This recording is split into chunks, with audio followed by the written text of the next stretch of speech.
Good evening, everybody. This is State Representative Margaret O'Brien, and thank you for joining us on our telephone town hall. We're happy to have you with us today. We're going to be joined by a few more people as the night goes on, so I will be repeating some things throughout the night. If at any time you have a question and wish to ask it of me, please press 0. We typically do have a lot of questions, so I apologize in advance if we can't get to everybody. Again, this is State Representative Margaret O'Brien, and you're joining the telephone town hall. What I'd like to do is start tonight with just an overview on how Michigan is doing. And I want to give some comparison. In Kalamazoo County in 2010, we were experiencing quite the economic crisis still. We were seeing in the real estate community the average price of a home was at $131,000, whereas it had previously been $161,000, and 38% of the homes that were sold were from mortgage foreclosure.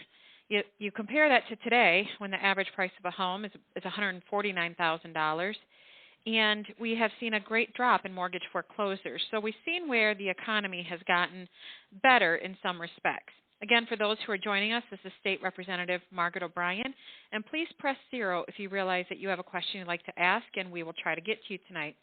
Now, we're doing a comparison of 2010 to today. And in 2010 in the state of Michigan, we had a 14.6% unemployment rate, which led the nation. Today, Michigan's unemployment rate is 7.5%, which is the lowest it's been since 2008. And the national unemployment average is 6.7%. Interestingly enough, our Kalamazoo community in Kalamazoo County, we are at 6.6%, so we are just under the national average and far under the state average. But clearly there's still more to do. As Michigan was the only state in the nation to have lost population in the previous census, we still have a lot of work to make up as far as job growth and bringing people back to the state of Michigan. Again, for those who are joining us, this is State Representative Margaret O'Brien. I'm here with you on this telephone town hall to talk to you about the issues that matter to you. If at any time you realize you have a question, please press 0. We will try to get to all of the questions that you have tonight, but I apologize in advance if we're not able to. For those who cannot stay on the phone for a very long time, I do want to give you my contact information. You can email me at margaret.o'brien@house.mi.gov or call me toll-free at 877-347-8061. Again, the toll-free number is 877-347-8061, or you can email me at margaret.o'brien@house.mi.gov. Now, many of you have wondered about what's happening with Michigan's budget. When I took office in 2011, we had only $2 million in our savings account, and compare that to an almost $45 billion budget. Today we have over $500 million in our savings account, and we're on path to increase it up to near $700 million in the next 2 years. That's really important that we have money to tide us over as we experience blips in our progress. And speaking of which, we have a Consensus Revenue Estimating Conference tomorrow. And at our Consensus Revenue Estimating Conference, we'll be hearing from the Governor's Office and both the House and Senate fiscal agencies sharing with us what's happening with the budget. And right now we are seeing a slight decrease in expected revenues, and they will be able to share with us, are these going to be one-time decreases? Is this ongoing? And they can share all that information. For those who want to receive a newsletter, you can contact me at my office, and we'd be happy to get you on the list. Now, giving you a brief budget overview, in this current budget, we are recommending increased funding for K-12 education, colleges, universities, revenue sharing, which means more monies to townships, cities, villages, and the counties. We're also looking at increased preschool funding and also increasing our savings account and paying down all of our debt. If Michigan continues on the aggressive debt payment plan that we're on right now, we could be debt-free in 2035. Now, I'm going to go ahead and start taking some calls, and we're going to go ahead and talk to Ron from Prairie Ron Township. Ron, I think you had a question about taxes. Yes. Biggest reason is I say, how come the state of Michigan is always the one that seems like we have the weirdest tax system I ever saw? Like, if you buy a new vehicle, if you bought an older vehicle, you trade it in, in any other state in the 5 area, they give you residual value for your old vehicle, and you just pay the tax on the difference because you already paid the tax on the first vehicle.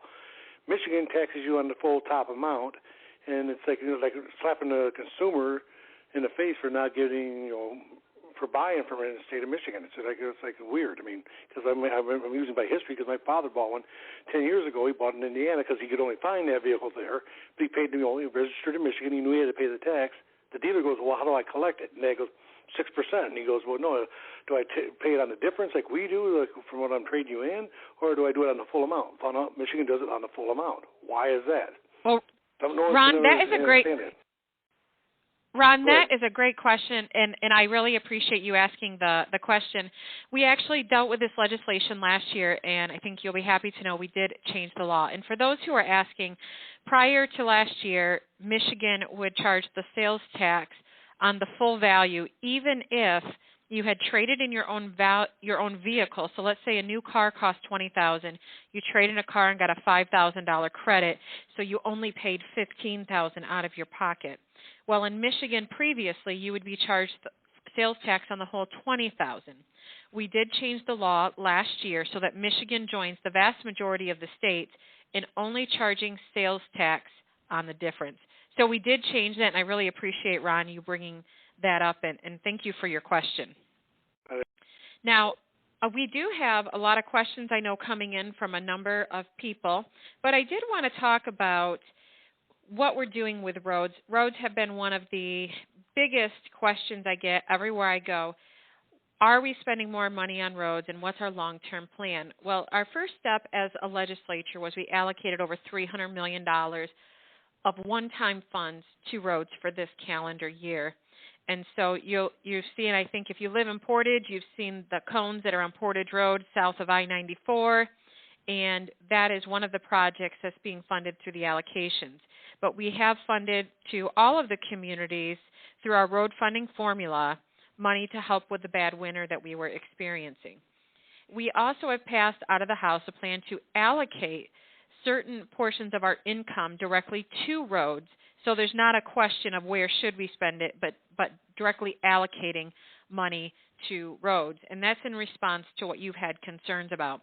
The last step that we're still trying to deal with is cars become more fuel efficient and we have more alternative energy vehicles. We know that the amount of money coming in for roads is going to continue to decrease or stagnate. And so this is where we want to listen to you about what are ideas you have about what would be the most appropriate way to fund roads. I am going to go ahead, and we have James from Portage who has a question about unemployment insurance, and it seems you have a question about people who are not allowed to be on unemployment. Could you explain, James? No, that isn't it. Y'all talk about, the unemployment rate, and you're going by what's on paper. But there's a lot of people that don't have extensions and they're not getting unemployment. There's no number for that. And y'all keep saying the unemployment rate is low when actually it's not. There's people that can't get it that's not being accounted for. And, James, that's a great point that you bring up. We do have a difficulty when dealing with unemployment. Unemployment insurance is a time-limited program. And you are correct that there are people who may choose to leave a workforce because they're frustrated. There are some people who do early retirement, and if they do, they're not counted in the unemployment rate. And there are people who are not counted in the unemployment rate when they've extended their benefits. I think that's a fair concern that you have, and that's something that we've always had. And I'm not sure that the best way of dealing with it. I know that these numbers are generated through a formula set out from the federal level and sent down. But I think that's a very good point, and it's a fair point you make, and that's why it's important. We don't think that Michigan's recovered. We haven't. We're still struggling and trying to grow as a state, and I appreciate you reminding us of that. Okay. Well, I thank you. Thank you. Now we're going to go ahead and take more questions on tonight's telephone town hall, but for people who have specific questions, please press 0, and at any time you can be connected to me as far as getting in for questions. We do have a number of questions that are going on, and I apologize in advance if I can't get to everybody. But again, this is State Representative Margaret O'Brien, and this is a telephone town hall, and I'm hoping to answer your questions and share information. The next question, Linda from Oshtemo Township, you have a question about insurance, I think? Yeah, I was just wondering why when people have been sick over the years and can't work, why when they go to get car insurance or whatever, their credit rating has to deal with being penalized because they have bad credit and their insurance goes up. You know, Linda, that's a really good question, and actually in my first term, we dealt with that issue, and if I remember correctly, it's just now starting to take effect. Sometimes it takes a while for bills to be, or laws to get implemented, and specifically what Linda's referring to is different insurance companies have ways of analyzing risk and figuring out how to charge. And we did minimize what portion a credit score could be. What was happening was there were some statistics showing that people with low credit scores didn't pay their bills at the same rate as people with better credit scores. Our concern was that a formula wouldn't take in consideration one's personal history. So we did hold many hearings. I serve on the insurance committee here in the House. We held many hearings and tried to do our best to minimize that to the fullest so that it's multiple measures that are looked at as far as setting insurance rates, not a single measure. And so that is something that we've dealt with. If there's a specific concern you have, Linda, with your insurance company, I'd be happy to have someone talk to you tomorrow about that, and we'd be happy to make an inquiry. But there are changes to how insurance companies are setting rates. But one thing we should all know is there are certain charges that the insurance companies can't just set. We have a personal injury protection rate on our insurance bill. It's almost $185 now per vehicle per year that the insurance companies have to charge. They don't have discretion in that. Yeah. Do you have other questions, Linda? No, I've talked to you before and I've received your card. But I've paid off a $7,000 car. I've never missed a payment. Mm-hmm. You know, it's medical bills, you know. It's just, I'm home on oxygen right now, and I just can't, I can't seem to, they put a few things and make them bad. So have you seen your bills increase the last couple years? Huh? Linda, have you seen your car insurance bills increase the last couple years? Oh, yes. I just changed from AAA to State Farm because I got it cheaper. And even though I did, my credit rating still went up because it was of old medical bills. I've paid off. Well, and that's one. I've paid off. You bring up a great point. You bring up a great point, Linda, as far as medical bills and how that plays into everything. And Linda said something really important there, and that was that it is important to check your insurance rates and to talk to various companies to make sure that is your coverage what you need, and are you getting a rate that's appropriate to you. And it was good that you did that. And you're right that old medical bills have wreaked havoc with people's with their credit, and hopefully you're going to see something like that. But Linda, I would ask that if you want me to talk specifically with somebody on your behalf, if you can call tomorrow, my toll-free number is 877-347. Let me get a pen. Okay. So I'm going to say it a couple times. So for everybody who's on the call, my name is State Representative Margaret O'Brien. This is a telephone town hall. And I'm going to give out contact information. If you like to do email, my email is I'll give this to everybody. My email is margaretobrien@house.mi.gov. But Linda, let me give you my toll-free number. Okay. And that is 877 347 8061. Okay. And I really thank you for speaking with me tonight, Linda, and I look forward to talking to you more. Again, for those who are joining us, this is State Representative Margaret O'Brien, and we are taking your calls tonight. I apologize in advance if for some reason we can't get to your call. We do have a number of people who are in the hold about some questions that they have. And we're going to talk to Dwayne Perkins from Ostimo. You have a question about auto no-fault insurance. Dwayne, are you there?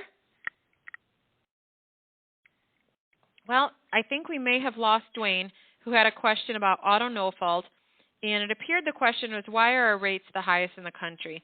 That continues to be a debate, and in Michigan, we require that you have unlimited health care coverage on your auto policy. There are 2 charges on your auto policy that make up for the unlimited medical coverage. The first is the first $530,000 of care is just incorporated into your automobile insurance rate, and so that may not be itemized out. The second charge is called a PIP, or personal injury protection, and that is $185 per year per vehicle. And that is something that everyone must pay, and that's to pay for claims that exceed $530,000.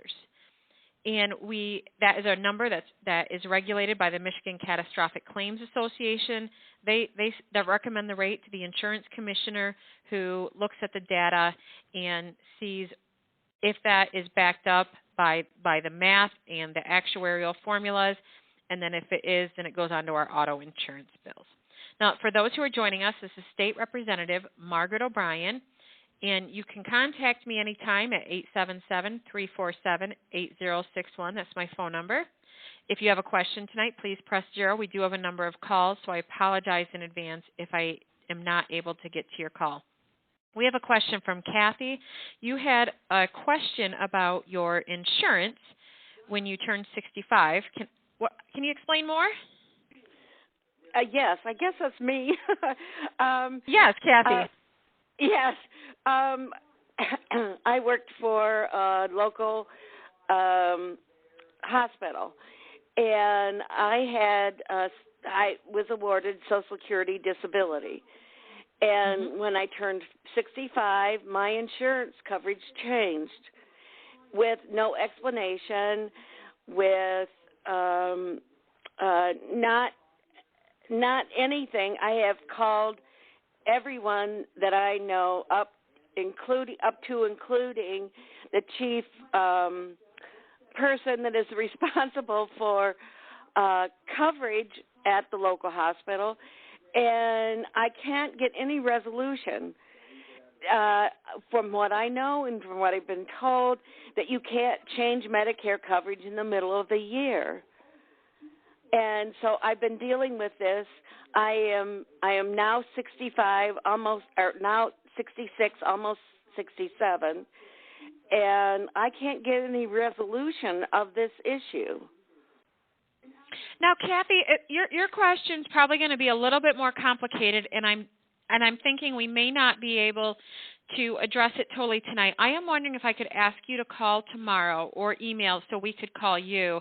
I think we're going to need to coordinate with Congressman Upton's office, and so I need to see where Congressman Upton's office as well. Okay, so they're working with you as well on this? Yes, but they gave me a number, and unfortunately my husband is critically ill, and I can't find that card where they gave me the number. Well, Kathy, we're gonna help you. So if you can either, what I'm going to do is, for everybody who is listening, I'm going to give you both my email and my phone number, and feel free to contact my office. I have some great staff in Alex and Stephanie, and one of those will be likely that you'll be talking to, and they can help you with your concerns. And so my phone number is toll-free,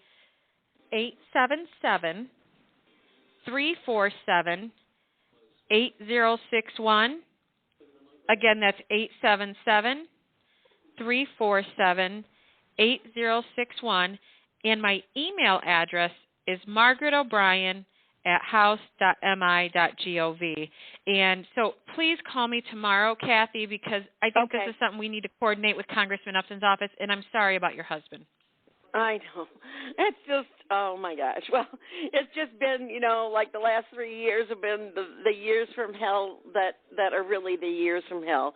And so I'm hoping that things will turn around and that we can get the insurance coverage and payments that I feel and the government feels are essential for our care.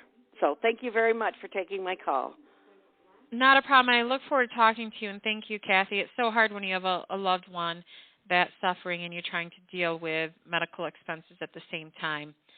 We're going to take a call from Janet from the city of Portage, and you had a question on the Detroit bankruptcy? Yes, I do. Thank you for giving us this opportunity. First, I'd like to say thank you for this in Veterans Expo in Matawan on Monday. It was enjoyed by many friends as well as ourselves. My question is, if our state of Michigan bails out Detroit through this bankruptcy and helps them out, which in a way it's nice, but what about cities like Benton Harbor, Muskegon Heights, and many other cities that are going through this bankruptcy? What will happen in their case? Well, Janet, thank you so much for the question. And for those who are just joining us, I hosted with Senator Shootmaker and Representative Nesbitt a Senior and Veterans Expo. That was Monday, and it was fabulous as always, and we couldn't do it without our vendors and the wonderful guests like Janet who came. But Janet is asking specifically about the Detroit bankruptcy question, and here is what we're uncovering. There are some bills on the table that are currently going through the committee process in the House. As you're aware, Detroit is in federal bankruptcy court, and the debate that is going on right now is the state responsible for 100% of the retirement costs of Detroit city workers, even if those funds were never put into savings? Right now there is a lawsuit that's going through the courts stating that Michigan is responsible for it, which would be billions of dollars, and there are some questions about whether or not we would win or lose the lawsuit. So the proposal on the table is, should the state give $195 million in one-time funds and ensure that proper oversights put in place, similar to what happened in the city of New York, to ensure that the retirement funds are handled responsibly. The settlement that's in place combines the $195 million of one-time state aid with hundreds of millions of dollars that have been donated through private foundations and companies. And it would make the retirees, it would give them the best possible situation that we could do in a settlement. Now, with your question, Janet, about why not Benton Harbor, why not Muskegon or other cities, that's something that we struggle with. Currently, Detroit is the only city in the state of Michigan that's going through bankruptcy. So if another city were to get to this step, which means having not just an emergency manager, but qualifying for federal bankruptcy where a judge is actually overseeing this, it takes many steps to get there, and Detroit's the only one that is in bankruptcy right now.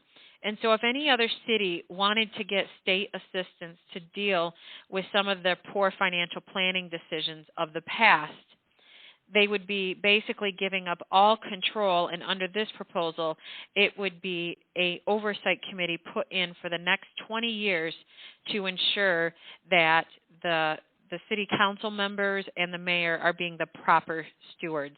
Now that I've explained that, Janet, I don't know if you have more questions. No, that was good. Thank you very much. And I will make sure I get more information out to everybody as we get more information. It's a difficult issue, and I'm still working through all the facts. Again, this is State Representative Margaret O'Brien, and you're joining the telephone town hall. Our next question we're going to take from Tim, who's in Oshtemo. You have a question about my minimum wage bill. Welcome, Tim. Good evening. You did a very nice job this morning on Channel 3. And I appreciated your sticking to your guns and truly explaining what minimum wage is. And I thought you did very well. I'm a small business owner in the city of Portage, and I am concerned that should minimum wage go up to $10.50, not only would I never hire a teenager again, but I don't know that I can keep my small business open. And I read a number of articles actually today about Seattle and the concerns they have in raising their minimum wage. And as liberal as Seattle is, their small business owners are saying, you can't do this. We're already losing money. We can't afford to lose any more. How positive do you feel about your bill and the opportunity to put that in place as opposed to the referendum this fall? Well, thank you, Tim, first for your business in Portage and for all of the young people that you hire.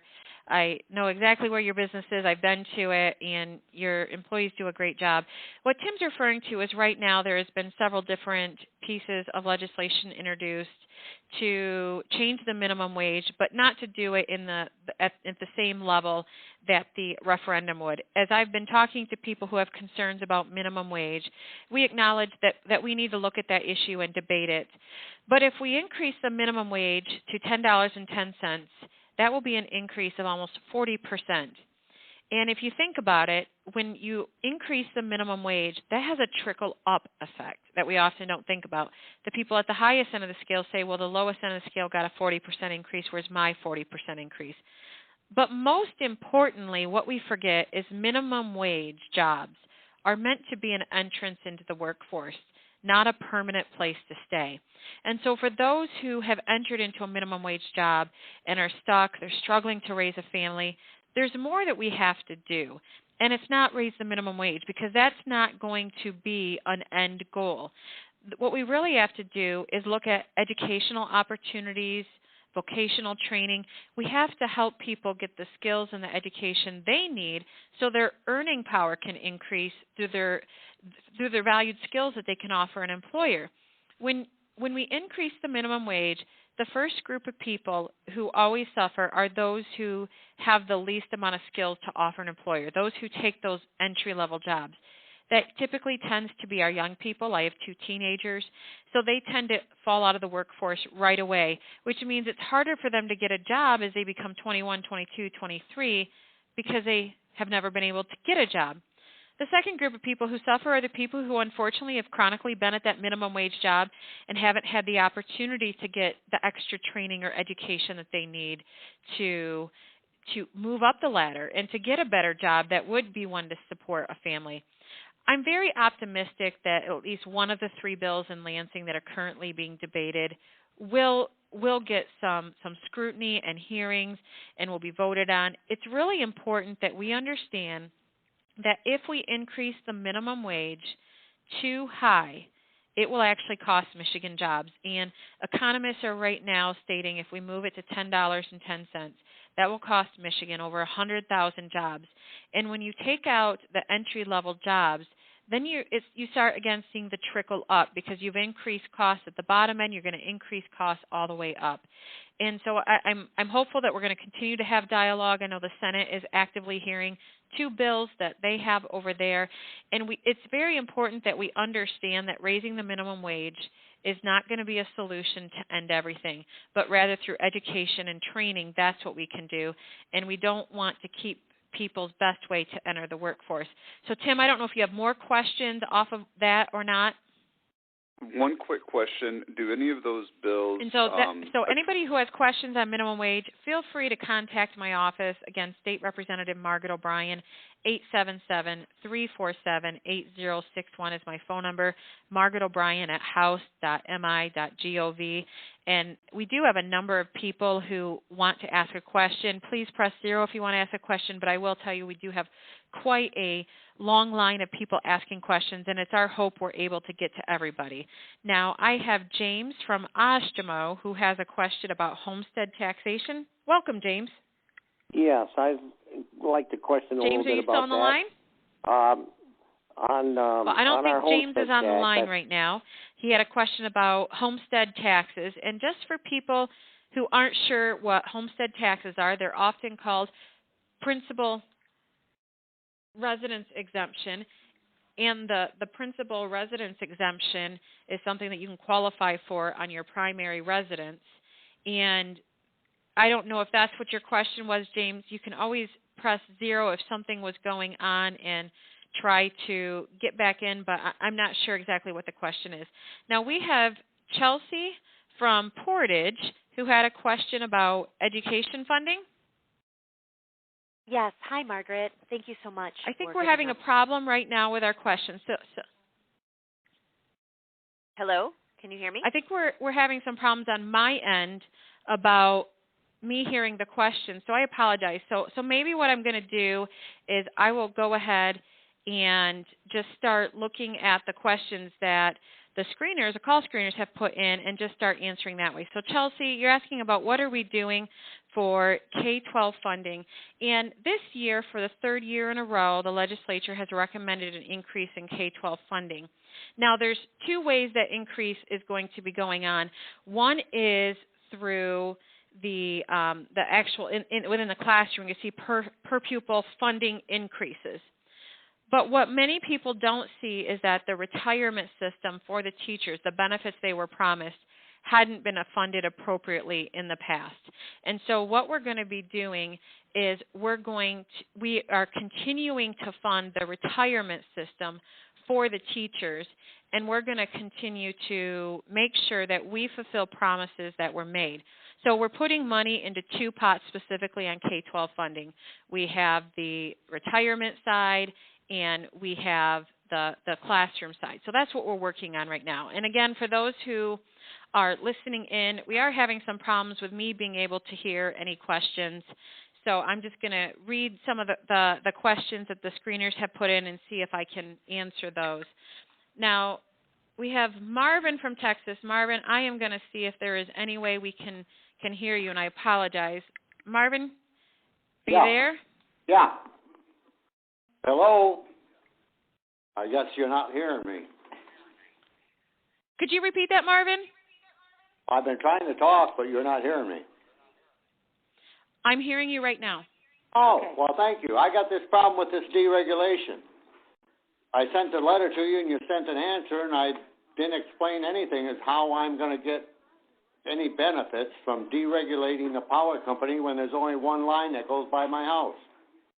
If you don't Marvin, that is actually a great question, and thank you so much for sharing that question. And with the deregulation of electricity, Marvin's question is there's a bill out there that proposes to deregulate it, and he rightly states there's only one power line in front of his house, and how is that going to work, and will that actually cause an increase in his bills? Currently, when we have studied states that have fully deregulated, it has increased costs to certain consumers. It's decreased costs to large users of electricity, so large businesses or large entities like schools, but then it increases costs for smaller consumers, especially those who may be on the lower income scale because they don't generate as much electricity. They may be conserving or they just don't use as much. Maybe it's a one person living by themselves.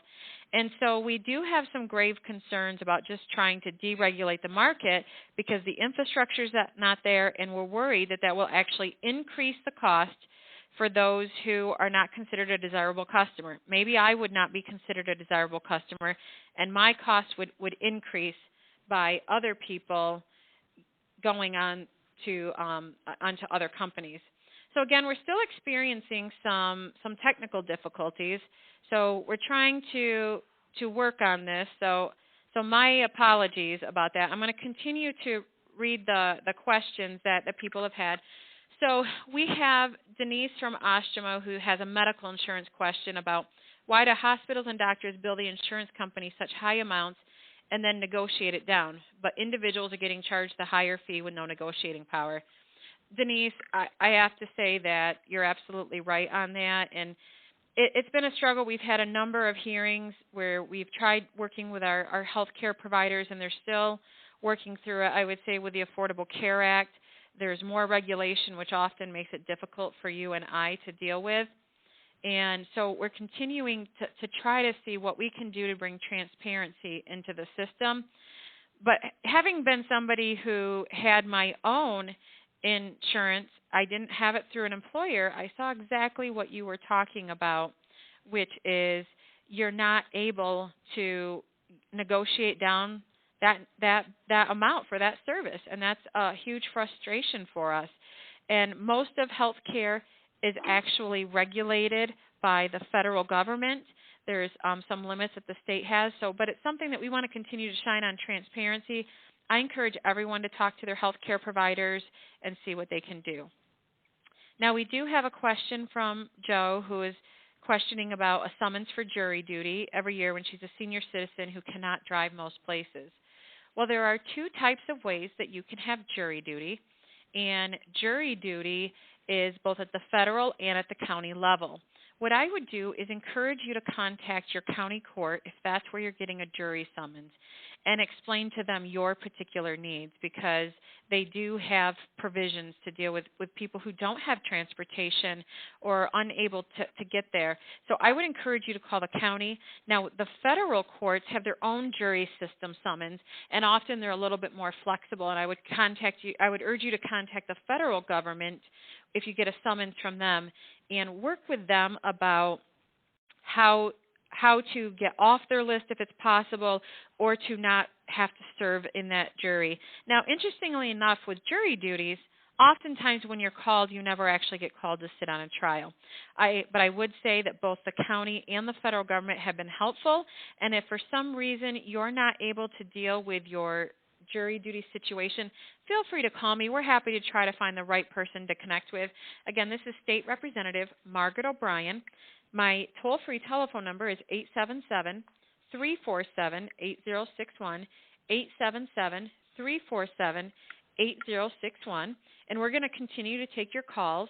We do have a question about auto no fault and wondering why the medical part of the insurance can be removed to lower insurance rates. Well, currently in Michigan, it's a law that we have to have the unlimited medical coverage. There have been bills that have been voted on in the House Insurance Committee. They have not received a vote on the full House floor. It is a very sensitive issue. It's controversial because there are some people who have been in some serious accidents who have some very important needs just to survive on a daily basis. The challenge has been to see how we can find a system that we can afford that still provides good health care. You have some who say eliminate all medical coverage from auto insurance, and others say keep it exactly as is. I'm at the position where I want auto insurance to be affordable. In fact, about 25% of people in Michigan are driving without insurance, which is not good. It increases your costs and my costs. So how can we make automobile insurance affordable while having reasonable health care coverage? Michigan has the most generous health insurance coverage in the nation of all the states. The second closest state offers $50,000 of coverage. Now, we did have a question about abortion and insurance packages and what's that all about and why did I vote the way I did. And that's where, so let me explain. Under the Affordable Care Act, and it was actually led through Congressman Bart Stupak, who was from the UP, when that was passed, states were given a provision to allow to require a separate rider for abortion services. Currently in Michigan, well over 90% of the abortions were not eligible for insurance coverage to begin with. They were not done in a hospital or any type of medical facility. And so the issue was brought to the legislature. The legislature voted yes to require that to be a separate insurance rider. The governor vetoed it. There was a petition referendum that said the legislature would either have to vote on it or it would go for a vote at the ballot. The legislature did vote, and so it became a law. Now, I did support that rider. And, you know, abortion, I'm going to admit right up front, is a very sensitive issue. There are passions on both sides.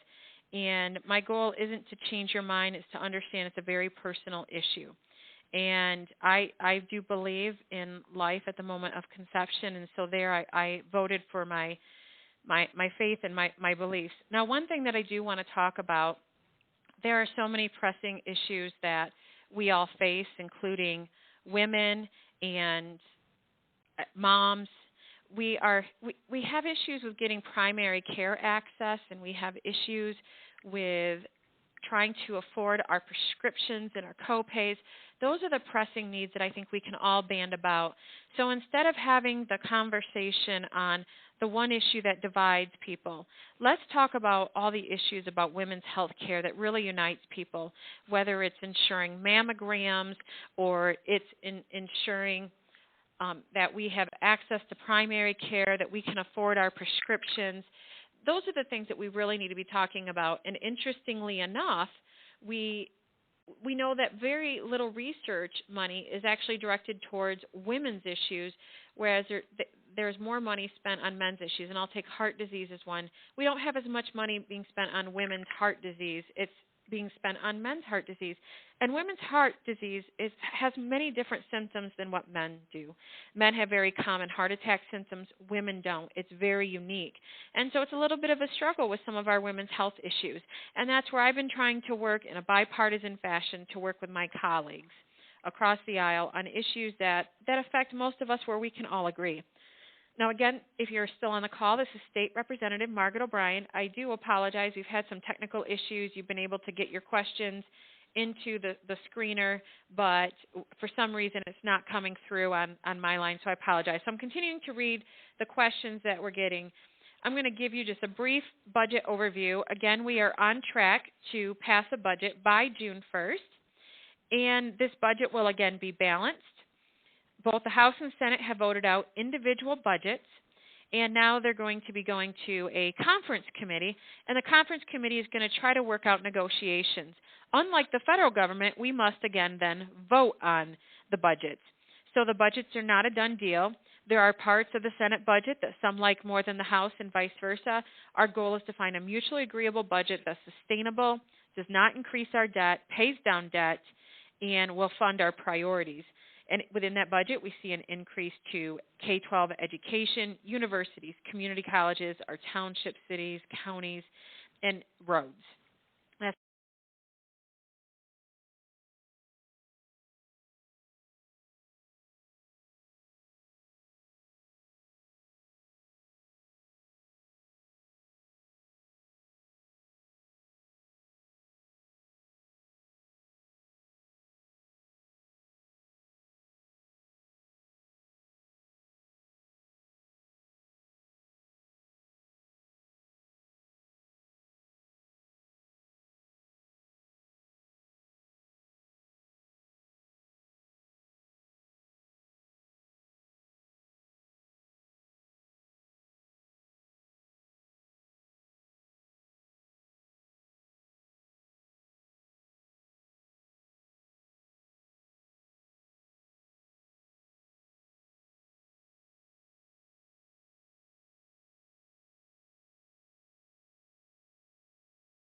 Hi, folks. I want to let everybody know that there's some technical difficulties with the conference call right now, and that Representative O'Brien's conference call is over at this time. She apologizes for any inconvenience that this may have caused.